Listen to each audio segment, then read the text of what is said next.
நல்லா இருக்குங்க. தமிழ் என்று சொல்லடா தலை நிமிர்ந்து நில்லடா படத்துக்கு கரெக்டான ஒரு இது. ஹிப்ஹாப் தமிழோட நடிப்பு பக்கா, கதை சூப்பராக இருக்குது. இதை இப்போ காட்டியிருக்க வேணாம், இன்னும் கொஞ்சம் காலத்துக்கு முன்னாடியே காமிச்சிருக்கணும். ஒரு 5-6 வருஷத்துக்கு முன்னாடியே காமிச்சிட்டா இன்னும் கொஞ்சம் பெஸ்ட்டாக இருந்திருக்கும். படம் நல்லா சூப்பராக இருக்கு. நல்லா இருக்கும். ஆனால் படம் சுறுசுறுப்பாக போகுது, எங்கேயும் லேக் ஆகலை. பார்க்கலாம் ப்ரோ, எல்லோரும் ஒரு தடவை கண்டிப்பாக பார்க்கலாம். ஏன்னா நல்லா இருக்குது. இப்போ நடந்துகிட்ருக்க உக்ரைனும் ரஷ்யா போரையும் நம்ம இந்தியாவுக்கு அப்படியே கம்பேர் பண்ணி நல்லா சொல்லியிருக்காங்க. நல்லாயிருக்கு. எல்லாமே எங்கேயுமே லேக் ஆகல ப்ரோ, நல்லா இருக்குது. எல்லாருமே ஒரு தடவை பார்க்கலாம்.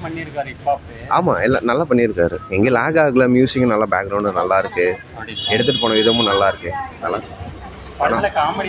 ஆமாம், அதுவும் இருக்குது. அது நடுவில் அதான் லேக் ஆகலை. எங்கேயுமே காமெடி கரெக்டாக இருக்குது. எங்கே வந்துட்டு காமெடி இருக்குமோ அங்கே கரெக்டாக வச்சுருக்காங்க.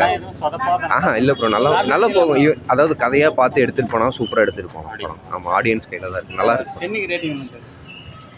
என்ன